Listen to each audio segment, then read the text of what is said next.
Hey everybody! I'm back, and today we're going to be doing a wine o'clock. It has been a hot minute since I recorded a video and posted it here on my channel, but fear not, I have been working on a bunch of videos that are going to be coming out very soon. That being said, today's wine o'clock is going to be not only a July update, but my August update as well. But as is usually the case, I wanted to just get right into it and start out with our wine for this month. I have a Vinho Branco from Alentejo. The Alentejo is a region of Portugal which corresponds to the central southern, basically third of the country. The Alentejo is one of the most important agricultural regions of the country. Not only wine is produced in Alentejo, but a large proportion of the food that is grown in continental Portugal is grown in the Alentejo as well. The Alentejo is also home to most of Portugal's cork production. If you did not know already, Portugal is responsible for around 85% of all of the cork produced in the world. So if you're pulling a cork out of your wine bottle, or you're putting your drink down on a cork coaster or anything else that's made out of cork, chances are it came from Portugal. And chances are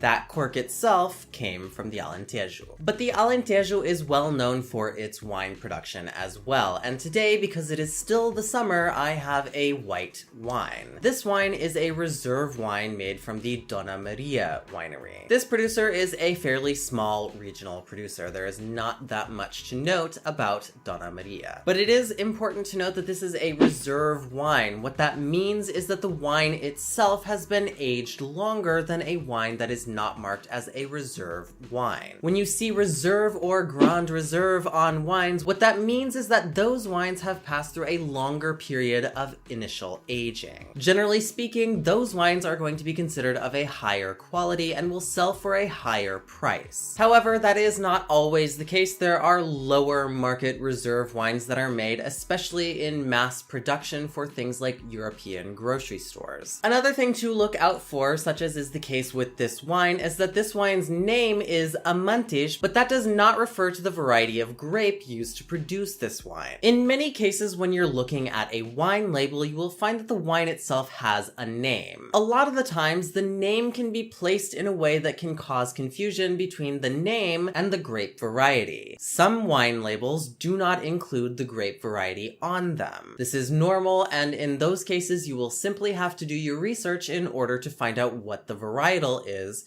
in your wine. In this case, the wine producer, Dona Maria, has not given us the wine variety anywhere on this label. But fear not, that has not stopped me from finding out what this wine is made of. Now, this wine is not made with a traditionally Portuguese grape. In fact, it is made from a traditionally French grape from the Rhone Valley. This is something that is not unusual in Portuguese winemaking. Although Portugal is home to innumerable of its own wine varieties, a lot of the times foreign wine varieties are used and produced in the country as well, especially French grapes. So in the case of this wine, we have a Viogner. Viogner wine is known for being bold, buttery, and full-bodied like Chardonnay, but with a lot more by way of aromatics. It is a grape that produces wines with a floral, peachy, orange fruit kind of profile. So with that being said, let's give this one a taste.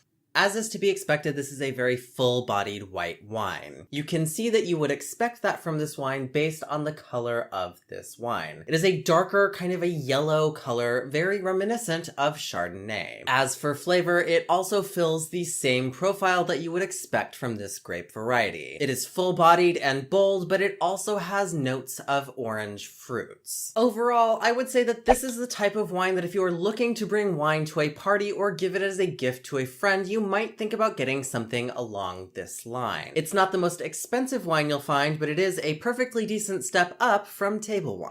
And now that we have had our taste of wine, let me get into a little bit of what I have been up to in July and August. Now, as those of you who have been following me for a while might already know, I am a freelance worker and I do a whole bunch of different things. Among other things, I teach English and Portuguese here in Barcelona to individual students, and I also do linguistic work in translation and other things related to that. So as a result, sometimes work is a little bit more busy, and that leaves me with just a little bit less time to make my videos. I have been working a lot in July and August, and I have also taken a little bit of time to do a little bit of exploring around the Catalan coast. Since I live in Barcelona, it is very easy and inexpensive to take a train along the coast and get to know the Mediterranean Sea and the little towns in this region that are dotted along it. If you'd like to see photos of the places that I've been, especially while I'm there in real time, I suggest that you follow me on Instagram. I post my best photos there, and I put the whole day's excursions on my stories. I have a bunch of video ideas in the lineup, and much like last month, to accompany this video that I'm doing right now, I have another video in the works